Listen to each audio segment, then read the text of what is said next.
الطارش يلم عنا خط بكتابك بترحيبه لو سرابك ليلك وجنة بالدجا في الليل تسريبه واسأل عنا له المنة قل علامات انت تدريبه مدعيكم غايب عنا والحكم ميوز في الغيبة ينبغي الإنسان يتأنى ويحكم بأحكام مصيبة لا تحس بالحيف ذا منا النصف ناخذ ونعطيبه سوي يميل وبلغه عنا بالسلام وألف ترحيب. السلام عليكم ورحمة الله وبركاته. الحمد لله الذي بيده تتم الصالحات وأصلي وأسلم على الحبيب المصطفى صلى الله عليه وسلم وعلى آله وأصحابه وبعد. All praises belong to the Almighty Allah. May His peace and blessings be upon the Prophet of Islam Muhammad Sallallahu, his household followers, and all those who follow the path of Allah to the day of judgment. Welcome all of you to our new series on what I call Marriage Speaks. In principality, we're going to deal with 4 key subjects under marriage. Mate selection, number 1. The ideal husband, number 2. The ideal wife, number 3. And then finally, maintenance of marital love. We are starting with mate selection.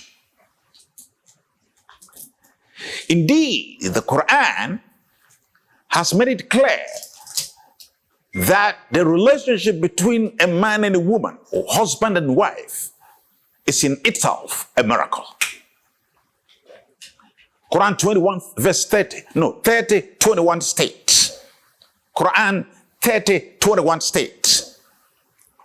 وَمِنْ آيَاتِهِ أَنْ خَلَقَ لَكُم مِّنْ أَنفُسِكُمْ أَزْوَاجًا لِتَسْكُنُوا إِلَيْهَا وَجَعَلَ بَيْنَكُم مَّوَدَّةً وَرَحْمَةً إِنَّ فِي ذَلِكَ لَآيَةٍ لِقَوْمٍ يَتَفَكَّرُونَ. And the translation goes like this. From among his miracles, wonders, is that he created from you and for you, your partners, your wives, لِتَسْكُنُوا إِلَيْهَا, so that she will be a source of comfort for you. And of course, the man will also be a source of comfort for you. But here, Allah subhanahu wa ta'ala is referring to the fact that it is the man who toils to put food on the table. So the wife will become a source of calmness, provision of tranquility for the man who might have been tired for the day. وَجَعْلَ بَيْنَكُمْ مَوَدَّةً وَرَحْمَةً, and has planted between you mawaddah. Mawadda is deeper than mahabba. In Arabic language, mahabba means love. But the word used in the Quran by Allah is mawadda, which means affection. Deeper and deeper love. Wa rahmah. And then compassion, mercifulness. And Allah says, إِنَّ فِي ذَلِكَ لَآيَةٍ لِقَوْمٍ يَتَفَكَّرُونَ. In that are lessons for those who reflect. This verse is clearly directing our minds to what I call the gravitational force between man and woman. A time will come in the life of a man that he has to look for a partner. A time will come that the woman will be wishing that a great man will come and knock the door and take her away from the family to start a new life with him. And the vision behind this kind of relationship is to live a life that will end the two of them pleasure and reward from the Almighty. But the problem is this: how does the man select or choose his wife? Or how is the woman going to have access to the man of her heart? The Englishman will tell you that it is easier said than done. And because of the critical nature of this subject, the Prophet of Islam, the Prophet of mercy, the Prophet of wisdom, peace and blessings of Allah be upon him, has given a very wonderful and salient guide on the kind of person that one should pick as a partner. So he states, starting with the woman, he says that a woman could be married for her beauty, number one. For her wealth, because the woman is rich, one will be interested in marrying her. For her status, and among the elements of status is tribe. And then finally, for the woman's piety. Then out of the four, the Prophet ﷺ is going to choose one for you and me. And he says that further, because that deed tarbat yadak. The Prophet says that choose the pious woman, for she will hold on firmly to you under all circumstances. She is with you. In a state of joy, she is with you. In a state of pain, she is with you. And I will soon explain why the Prophet said that you need a pious woman. But let's start with beauty. Beauty, yes. You see a woman blossoming with beauty, and you rush in for her just because of beauty. But what is beauty? Beauty draws attraction and carries in it a huge element of deception. When a man sees a beautiful woman and the beauty blows off his head, he loses his sight, he loses his mind, he loses any sense of hearing. All his focus is on the attraction that is drawing him to the woman. The man sometimes might even forget that beauty has a huge disadvantage. And that disadvantage is that the man, in his state of going for the woman, will even forget that beauty fades away. Beauty dies. But his whole focus is on beauty. The Englishman says, not all that glitters is gold. The English people say, it is not everything that you see being beautiful, appearing beautiful, that has value. But because we are weak, we are tempted to be drawn to beauty. Just take the example I'm going to give now. Today is 18th of February 2020.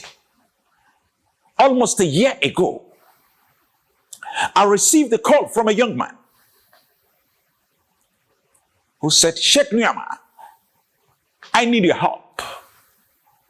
Then I asked him, what kind of help do you want from me? And he said, I have been married for the past 6 months, and my wife has not allowed me to have sex with her.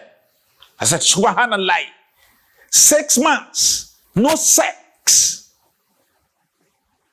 What is the problem?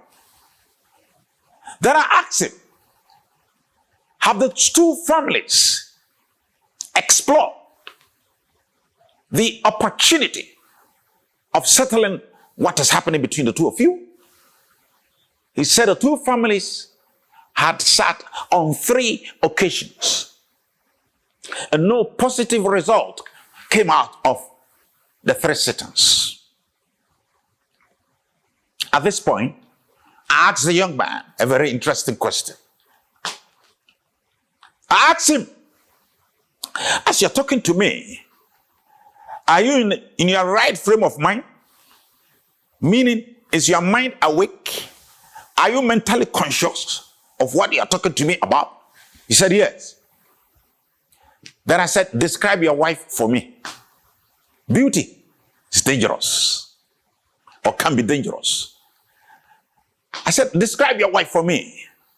Then he started. He said, very tall. Tall. Then I predicted in my mind that the young man was going to tell me very fair or fair. And he said, very fair. Meaning, the young man has been broken down by the beauty of the woman. He's suffering from mental derailment, such that he cannot even think what is right for himself. Otherwise, you have brought in a wife who is not ready to share bed with you for 6 months, and you still keep her in the house. But the young man was keeping her in the house because of the beauty. So I told him, my brother, you are going through a state of mental enslavement. The beauty of the woman has enslaved you, has disempowered you, has pushed you into a state of incapacitation that you can't even think for yourself. When he saw the fire that was coming from my humble self, he said, Sheikh, I promise you, I will think about it and do what is right. 6 months later, he called to tell me he had divorced the first wife and had married a new wife who was so wonderful, offering him all the services that he needed. And that woman is a real source of comfort and peace and tranquility for him. But you see, beauty can be very deceptive. Hear the words of the wisest human being ever created by Allah, Muhammad sallallahu alaihi wasallam. He says, "Iyyakum wa khudra'ud dam." That be very cautious about khudra'ud dam. Then the Sahaba, the followers, asked him, what is khudra'ud dam? Then the Prophet said, Khudra'ud dam is green leaf. When a new leaf is coming out of a tree, fresh, very attractive. When you look at it, you see that you have some solace in the heart. So the Prophet says, the Sahaba asked, what is that green leaf that shines, that looks so nice? That the Prophet said, Al-mar'atul hasana'u fi manbati su. There is a beautiful woman who has been planted at a very dirty place. Meaning, that woman, despite her beauty, doesn't have character, doesn't have deen, doesn't have piety. Her beauty is shrouded in rubbish. Number two, for her wealth. You look at a woman very rich and then you go in for her. If the woman doesn't have piety, the tables of the family are turned upside down. The woman will take control of the house, and the man will not have a word in the house. It's the word of the woman that works. So the man, as a result, loses his manhood and manliness all at the same time. The third one,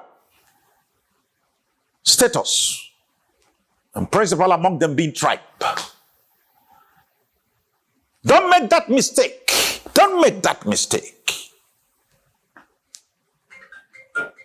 If you give out your daughter, or you only allow your son to marry from his or her tribe, and that is the only condition between a man and a woman, you have lost the battle of life. And the battle of life is to defeat your inner desires and follow the will and wish of the Creator. You know, the issue of tribalism. Hey, Allahu Akbar. The Prophet says, لَيْسَ مِنَّا مَنْ مَاتَ عَلَى أَصَبِيَّةٍ, that none of my followers dies as a tribalist, a racist, a nepotist. Why? Tribalism is a very serious poison. It tears society apart. When tribalism is in place, there's no way human beings can unite. And without unity, no social progress can be attained. That is why every society needs a sense of common purpose and a sense of common action to actualize the purpose they have. If by His grace and power you have had the opportunity to listen to this tape, and you have tribalism in any form in you, start to do tahajjud for Allah subhanahu wa ta'ala to cleanse your heart. Heaven, paradise, is earned through two means. One, enjoyment of divine grace from the Almighty. But of course, for you to enjoy His grace, you need to work. You need to be pious. You need to be God-fearing. You need to cleanse yourself of any shackles of tribalism in whatever form it takes.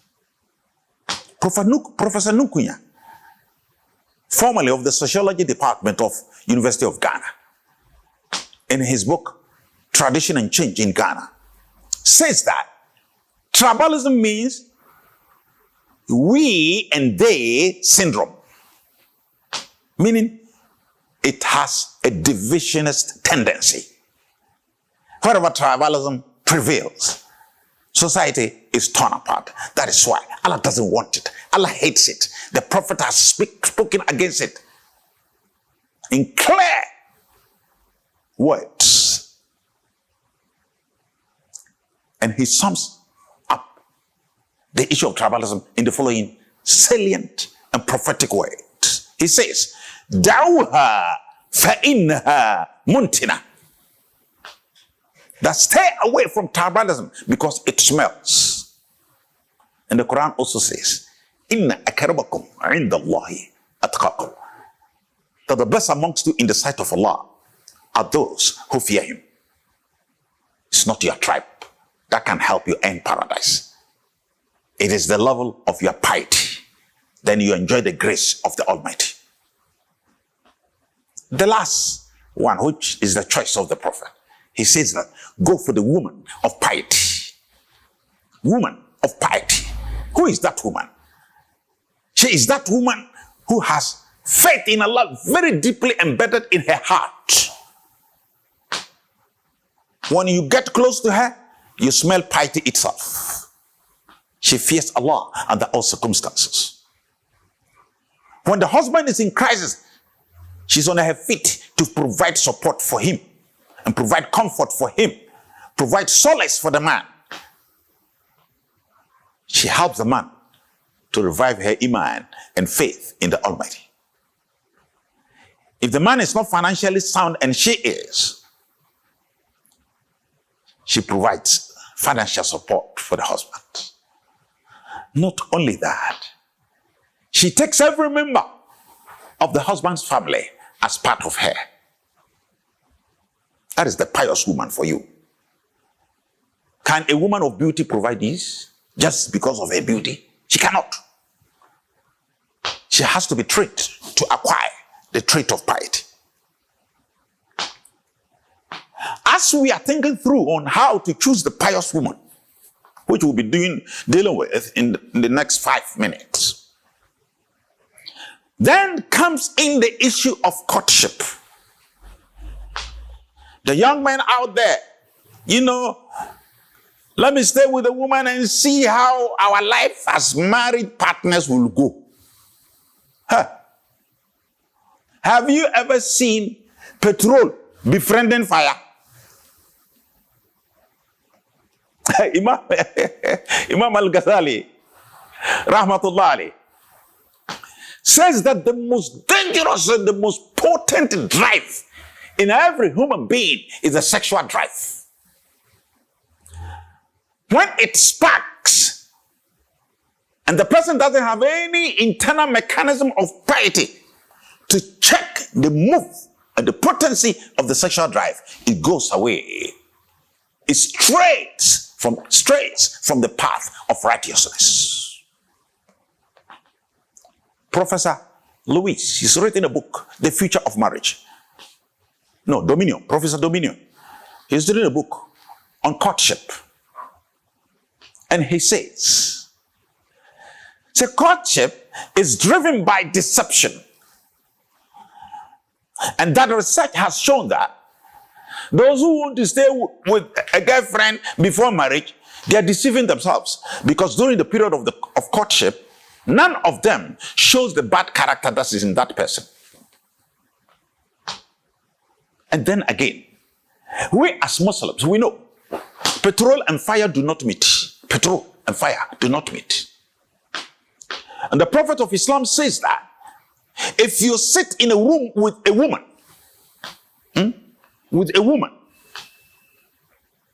he said that the third person is shaitan between the two of you. Nobody is an angel. You and the guy say, oh, my girlfriend, or whatever, my courtship friend, or whatever. One day, subhanallah, fire will catch you. Before you realize you have impregnated the woman out of wedlock. Indeed, as I was talking about the pious woman, I forgot to mention the hadith that relates to the pious man. The Prophet says, إِذَا جَاءَكُمْ مَنْ تَرْضَوْنَ دِينَهُ وَخُلْقَهُ فَزَوِّجُوهُ. The Prophet said, if a man comes to you, don't look at wealth, don't look at anything. If a man comes to your house for your daughter, and you are satisfied with his character and level of piety, give your daughter to him. Otherwise, there will be calamity in the earth. We are dealing with issues that bring peace into the family with its knock-on effect in the larger family. When a pious man is handling a home, he leads with righteousness. He leads with compassion.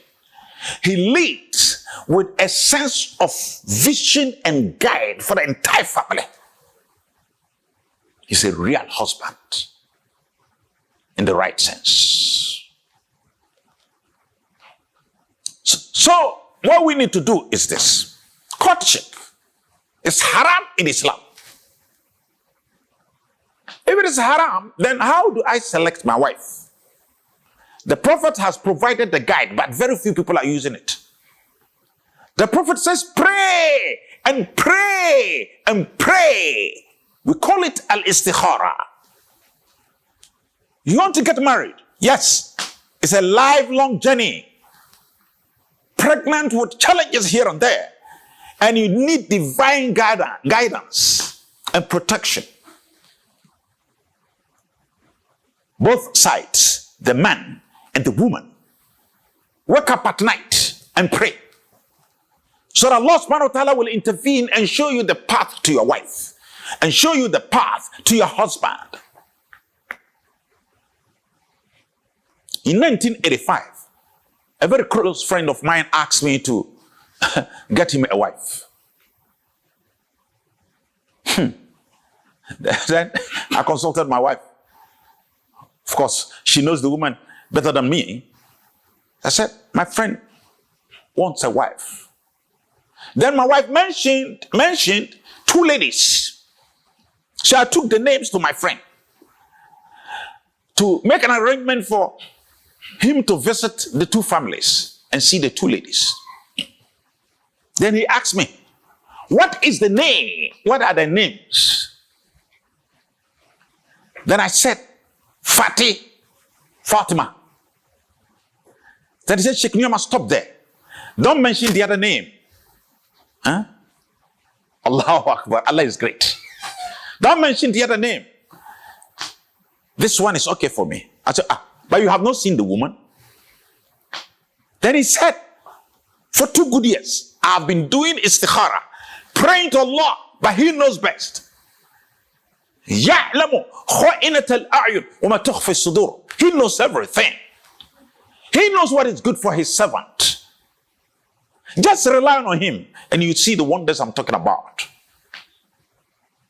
So this brother told me, my brother SHEIKH NUAMAH, for the past 2 years, I've been praying overnight. I woke up 2 a.m. and prayed and prayed and prayed and prayed. And I had 3 dreams. And all the dreams, the name Fatih appeared in the dreams as my wife. So don't mention the other woman. Whether I have seen Fatih or not, it is Fatih that I want. Allahu Akbar. The following day, I took him to the house of Fatih. We sought permission from the parents and we sat in the hall. Then he said, Sheikh, make arrangements to come and knock. This was how they got married. They didn't know each other. And now they have 5 wonderful children. 3 of them are out of university. If you see their children, you will really see that Allah's hand is at work. Beloved brothers and sisters, we are in this world for serious business of the pursuit of piety. Piety should be seen in everything we do, the choices you make. And on top of that list is the choice of a lifelong partner who will give you joy, happiness, and help you worship Allah in the manner that is appropriate. It is my humble prayer that every young man who has not married, may Allah subhanahu wa ta'ala facilitate access to a wonderful wife, access to a wonderful husband, access to a wonderful wife, access to a wonderful husband, so that your life will be a life of happiness and the pursuit of Allah's pleasure and His wonderful reward in paradise. Assalamu alaikum wa rahmatullahi wa barakatuh.